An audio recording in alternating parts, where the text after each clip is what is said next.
उत्तर प्रदेश की सरकार को 1 दिन का समय दिया है, मोहलत दिया है कि किसको किसके ऊपर एफआईआर हुई है, कितनों की गिरफ्तारी हुई है।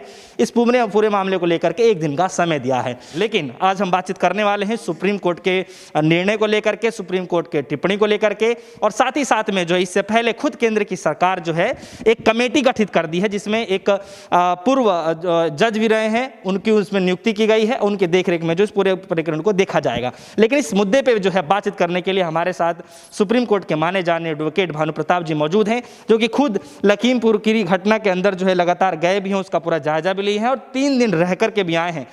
तो बातचीत करना बड़ा अहम हो जाता है। ये बातचीत कर लेते हैं तमाम इस मुद्दे को लेकर के कि कैसे देखते हैं। सर, सबसे पहले आपका स्वागत है DS4 न्यूज़ में। सर, इस पूरे मामले को लेकर के सर 4 दिन हो गया इस हिंसा को हुए और अभी तक कोई ठीक तरीके से कार्रवाई नहीं हो पा रही है, क्या कारण? देखिए, सबसे पहले तो मैं आपके चैनल के माध्यम से वो जितने भी हमारे किसान साथी शहीद हुए जिनका कत्ल किया गया है, पत्रकार भी इसमें शामिल हैं, उनको मैं और उनके परिवार को अपनी तरफ से श्रद्धांजलि अर्पित करता हूं। उनका परिवार इस दुख को झेलने में समर्थ हो सके, ऐसी मैं कामना करता हूं। वैसे मैं वहां 3 दिन अपनी पूरी टीम के साथ में होकर आया हूं।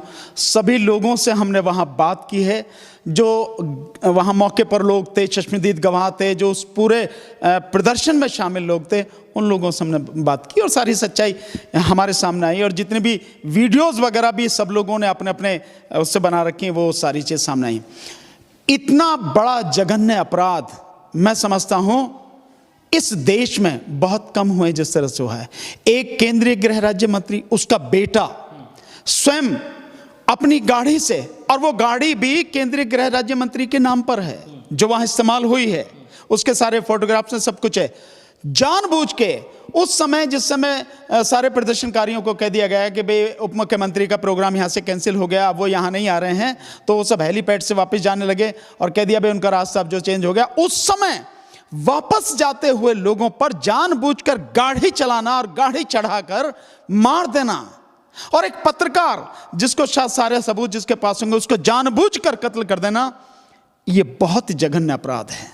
और अब सोचिए उस परिवार के लोगों से, वो लड़का लवप्रीत सिंह 19 साल का लड़का, अभी इस जुलाई में 19 साल पूरे हुए, और अकेला बेटा है वो अपने परिवार में। उसकी 2 बहनें हैं, एक छोटी एक बड़ी है, बूढ़े माँ बाप हैं, जमीन भी शायद 3 एकड़ जमीन है, मतलब 15 बीघा के लगभग। ठीक इसी तरह से दूसरा जो लड़का है जिसका दोबारा पोस्टमार्टम कराया गया, वो लड़का गुरविंदर पाल सिंह जो है, उसका जो है उसको, वो भी करीब 18.5-19 साल के, इतनी ही उम्र थी वो भी, और वो भी, उनको भी शायद 10 बीघा जमीन है उनके पास। बहुत गरीब परिवार के जो बच्चे हैं, और बाकी जो 2 और किसान हैं, और जो वो पत्रकार है कश्यप, उस पत्रकार का 1.5 साल के करीब उसका बेटा है, और करीब 4 या 5 साल की उसकी बेटी है। परिवार पे क्या बीत रही होगी आप इसका अंदाजा नहीं लगा सकते। और वो जो बाकी हमारे 15-20 से ज़्यादा जो लोग घायल हुए हैं, जिसमें जो वहाँ के उस समय उस आंदोलन के मेन हैं हमारे तेजेंद्र सिंह विर्क, जो यहाँ मैदानता में एडमिट है, जिनकी दोनों टांगें वगैरह उनमें चोट आई है, फ्रैक्चर भी आया हुआ है और बुरी तरह से उनको चोट लगी। ये सारी चीज़ें तो भयानक घटना है। और सबसे ज़्यादा दुख ये है कि अभी तक भी कोई गिरफ्तारी हुई नहीं है, जबकि नामदर्ज रिपोर्ट है। और भी उसमें जो बात है, क्योंकि मैंने FIR की कॉपी देखी, FIR में 304A सेक्शन लगाया हुआ है, जबकि 304A का कोई मतलब नहीं है। ये जानबूझकर, ये कोई एक्सीडेंट नहीं है, ये जानबूझकर सोची समझी साजिश के तहत किया गया कत्ल है। और इसमें केंद्रीय गृह राज्य मंत्री शामिल हैं, क्योंकि 4-5 दिन पहले ही उन्होंने कहा था कि तुम मेरा इतिहास नहीं जानते हो, मैं कैसे खत्म कर देता हूं और क्या क्या कर सकता हूं मैं, ये सब मेरे विषय में जानो, हमारे लिए जरा सी देर का काम है। उसके बाद 3-4 दिन बाद, 4-5 दिन बाद ये घटना घटती है, इतने लोगों को मार दिया जाता है। तो बहुत ही जघन्य अपराध है, बहुत भयानक घटना है जो हुई है।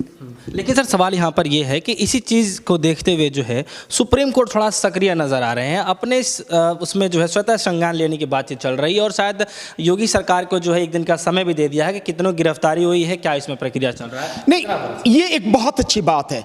अगर सुप्रीम कोर्ट ने सुमोटो एक्शन लिया है, यही तो देश की जनता चाहती है कि जब इस तरह के अपराध हो रहे हैं, शासन प्रशासन पूरी तरह से अपराधी बन चुका है, अपराधी उसकी प्रकृति हो चुकी है, किसी की सुनवाई नहीं हो रही, अपराध लगातार बढ़ते चले जा रहे हैं, उन स्थिति में सुप्रीम कोर्ट को सुमोटो लेना चाहिए। बधाई देता हूं मैं आपके तरफ से, आपके इस चैनल के माध्यम से माननीय सर्वोच्च न्यायालय को, उन जजेस को जिन्होंने सुमोटो एक्शन लेके ये काम किया है। एक दिन का समय दिया, पता लगा लेनी चाहिए कि भाई क्या स्थिति है। बहुत अच्छी बात है।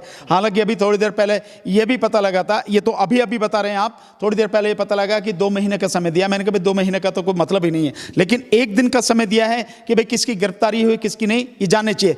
बल्कि सुप्रीम कोर्ट ये सवाल पूछे इससे पहले ही उस लड़के को, आशीष मिश्रा उर्फ मोनू, जिसने ये सारा कांड किया है, उसको गिरफ्तार करना चाहिए था। उसके साथ और जितने भी गुंडे थे उनको गिरफ्तार करना चाहिए था, और केंद्रीय गृह राज्य मंत्री का इस्तीफा हो जाना चाहिए था। नहीं तो इस्तीफा नहीं दे तो प्रधानमंत्री को उसे मंत्रिमंडल से बाहर करना चाहिए था, और उसको भी गिरफ्तार कराया जाना चाहिए था, क्योंकि उसमें ये सब कुछ शामिल है।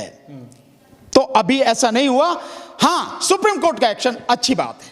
लेकिन सर सवाल अब यहाँ पर यह है कि खुद बीजेपी के ही जो नेता है वरुण गांधी जी, उनका साफ तौर पे कहना है कि प्रदर्शनकारियों को ऐसे कुचल करके उनकी आवाज़ों को दबाया नहीं जा सकता। तब उनके नेता भी इस तरीके की बयानबाजी करें, इसका मतलब ये सच है? नहीं, अच्छी बात है कि कम से कम कोई नेता बीजेपी में इस तरह की बात तो कर रहा है, कोई व्यक्ति इस तरह की बात तो कर रहा है कि अपराधी जो है, जिस तरह से उसने अपराध किया है उसकी स्वीकार कर रहा है और कह रहा है, उस पर दुख व्यक्त कर रहा है कि भाई ये बड़ा जघन्य अपराध है, इस तरह से कुचल के मार दिया गया, सोचे समझे साजिश के तहत कत्ल किया गया है।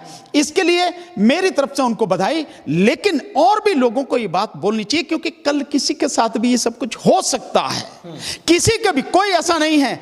देखिए, जिसकी अपराधी प्रकृति होती है वो अपने आप को बचाने के लिए अपने लिए ही काम करता है। वो कोई ये समझे कि समाज के लिए, देश के लिए काम करता है, ऐसा नहीं होता। पार्टी के लिए कोई काम नहीं करता, ये सारी चीजें अपने लिए सारी की जाती है। तो लोगों को बोलना चाहिए, और ये इतना जघन्य अपराध है। अगर ऐसे समय भी नहीं बोलेंगे आप तो कब बोलेंगे? इसका मतलब यह है कि कोई प्रदर्शन करे और वो उसी स्थिति में जब वो जा रहे हैं पीछे से लाके गाड़ी चढ़ा दी जाती है। यार, कोई भी मतलब सीमा भी तो होनी चाहिए, लेकिन इन्होंने तो सारी सीमाएं तोड़ दी हैं और उसको बचाने की कोशिश की जा रही है, क्योंकि केंद्रीय गृह राज्य मंत्री का बेटा है। वो कहा जा रहा है कि वो वहां था नहीं, जबकि वीडियो बिल्कुल साफ है। गाड़ी चढ़ाते हुए बहुत साफ वीडियो आ रही है, बिल्कुल। मैंने तो सारी वीडियोस देखी है, मेरे पास सारी सब कुछ आ जाएंगी, क्योंकि हम अपनी तरफ से पूरी लीगल तैयारी कर रहे हैं कि अगर शासन प्रशासन कोई भी वो करता है तो पूरे सबूतों के साथ, पूरी सीक्वेंस के साथ कि कैसे कैसे ये घटना घटी और कैसे अंजाम दिया गया और सारा सब कुछ किया हुआ, उस सब को हम अपनी तरफ से पूरी तैयारी करके रखेंगे और सब कुछ सारा देंगे शासन प्रशासन को, नहीं तो अदालत को। तो ये सारी हैं, चढ़ाते हुए हैं, और जब सामने से बस आ गई और उसके बाद वो गाड़ी उसकी रुक गई, उसमें से उतर के भागा, उतर के भागते हुए उसकी वीडियो है। वहां जो लोग हैं उन्होंने गोली चलाते हुए उसे देखा है, जब उसकी गाड़ी पलटी है, गाड़ी में आग लगी। ये सारे चश्मदीद गवाह हैं। हमने बहुत लोगों से बात की है बाकायदा। हम, आप समझिए कि परसों हम सुबह से पहुंचे, सुबह से लेके रात के 11:30 बजे तक, जब तक वो दूसरा जो साथी है गुरविंदर, उसका शव दोबारा से पोस्टमार्टम के लिए भेजा गया। हम सब लोग वहीं थे, माननीय राकेश टिकैत साहब, सारे नेता वहीं पे थे। जो सब कुछ हुआ है हमारी आंखों के सामने, सब कुछ हुआ है, सारा उनका अंतिम संस्कार, ये सब कुछ। और कल सुबह जो दोबारा पोस्टमार्टम हुआ 8 बजे, उनका अंतिम संस्कार होने के बाद तब हम लोग वहां से निकले। ये तो सब सामने हुआ, सब मालूम है। लेकिन भानु जी, सवाल यहाँ पर यह आ रहा है कि वहीं कुछ नेताओं का ये भी कहना है कि मामला जो है सुलट गया है, क्योंकि समझौता हो गया है किसानों की तरफ से और उधर दूसरे साइड से भी, पक्ष की तरफ से समझौता हो गया है। किस बात का समझौता हो गया? क्या पैसे वगैरह मिल गए हैं? देखिए, संयुक्त किसान मोर्चा की तरफ से माननीय राकेश टिकैत जी ने शासन प्रशासन के सामने जो बात रखी, उसमें बिल्कुल साफ चीजें थी। प्रशासन को कहा गया इस मामले की पूरी न्यायिक जांच हो, केंद्रीय गृह राज्य मंत्री को मंत्रिमंडल से बर्खास्त किया जाए या उनका इस्तीफा आना चाहिए, वो वहां से निकलें, क्योंकि फेयर जांच तभी हो सकेगी। अन्यथा जो पुलिस प्रशासन, होम मिनिस्ट्री के अंडर ही होता है सारा सब कुछ, तो गृह राज्य मंत्री हैं, वो उनके अंडर में है। जब वो रहेगा तो जांच निष्पक्ष कैसे हो सकती है? तो उसका इस्तीफा होना चाहिए, उसको भी अरेस्ट किया जाना चाहिए, बेटे को अरेस्ट किया जाना चाहिए, जितने अपराधी हों उनको अरेस्ट किया जाकर जेल में भेजा जाना चाहिए।